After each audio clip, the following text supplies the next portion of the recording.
Alright, we're getting fairly close to said Atlanta Regionals that I've been prepping this team for.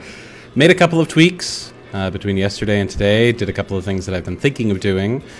Mostly with the Urshifu and the Raging Bolt. The others I haven't really modified that much. I'm not totally sure that they're the exact versions I want to run, but we're definitely getting there.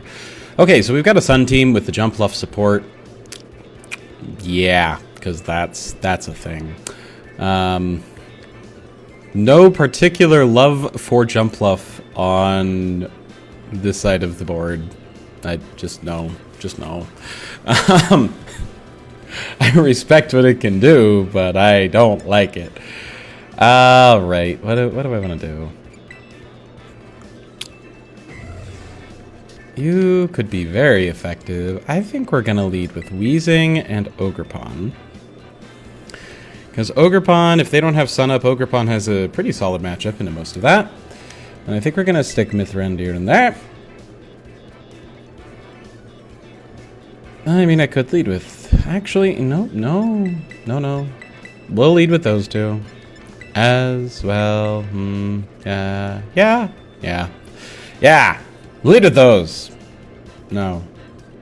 I don't know. I'm debating in just a little bit because...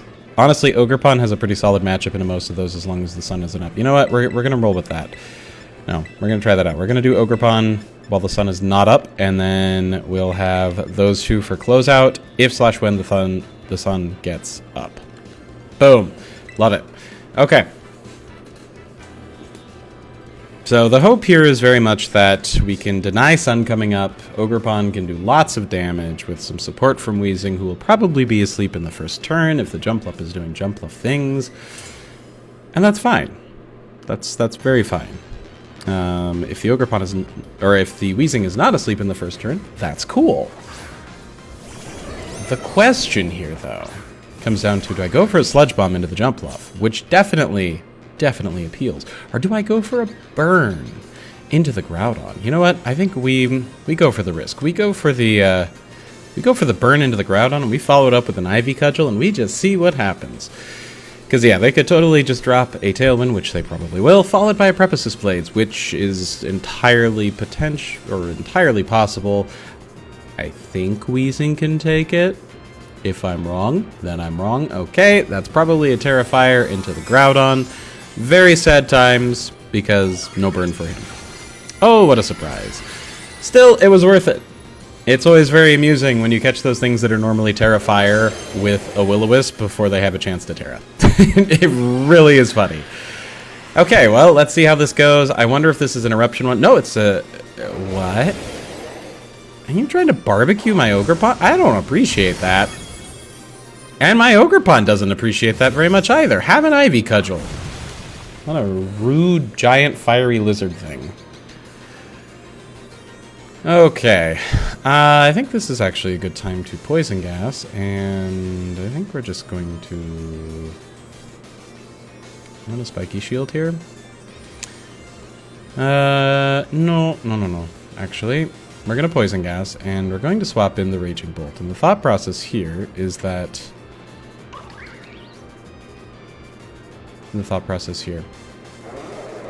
No. We're going to Poison Gas, and we're going to Spiky Shield. Because they have their Tailwind up. The thought process here, though, is that they may go for another attack into... Okay, there's the Sleep Powder. If they go for another attack into Ogerpon, then we should be in fine shape. Yep, they just went for another attack into the Ogerpon. So this time what we're going to do is we're going to switch into the Raging Bolt and see about buying Weezing a little more time to wake up. Because the Jump Luff is probably going to go for an Encore into... No, we're going to go back to the Poison Gas. Jump Luff is going to go for an Encore into the Ogerpon slot. So we're going to switch into the Raging Bolt so that we don't get Encored into Spiky Shield. And because Raging Bolt can tank the Flamethrower with basically no problems. Oh, Jump Luff has Sunny Day. That's fun. Thanks, friend. Okay, so here's their Flamethrower.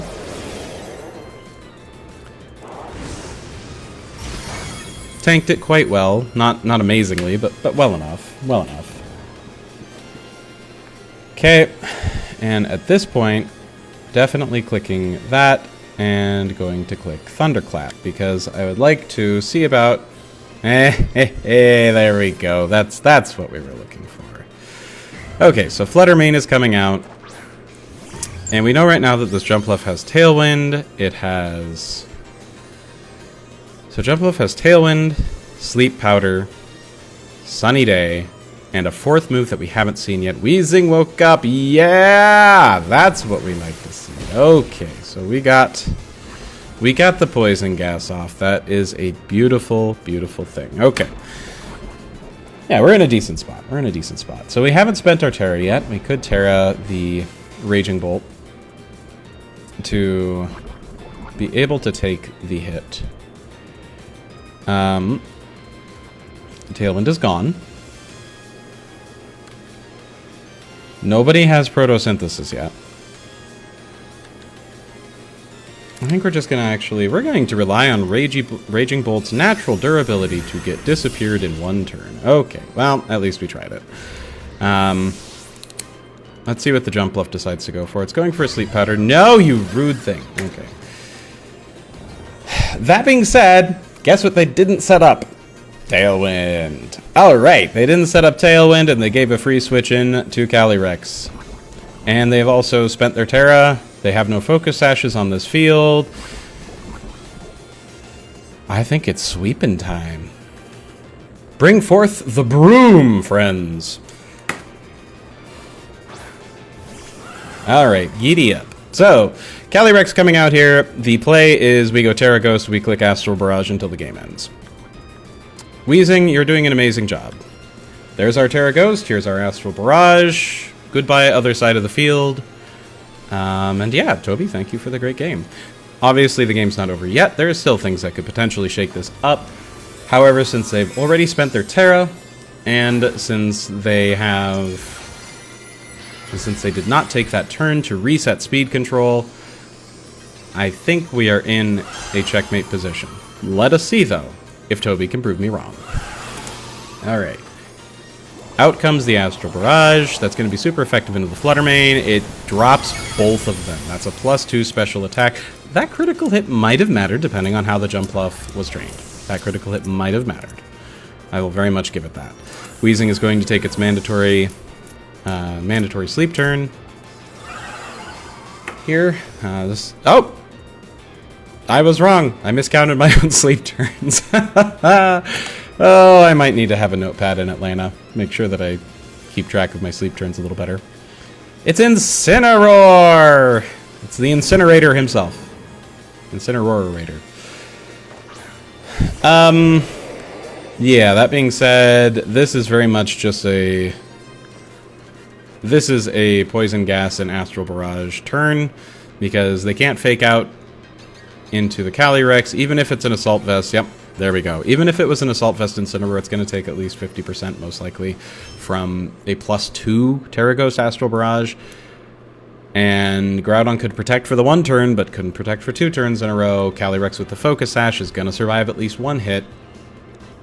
At this point, I don't know if there was necessarily a way for them out. They might have been able to get Calyrex with the Incineroar, but barring a double protect on the Groudon, there was no way the Groudon was going to survive Calyrex, and even if it did, then there is still the possibility that it could go down to the Weezing, ironically, or to Ogerpon, who is still sitting at a bit above 50, well, not a little bit below 50% in the back, but had super effective hits into both. Anyway, good game to my opponent, and thank you very much for watching today's video. Hope you have a great day, and we'll see you next time.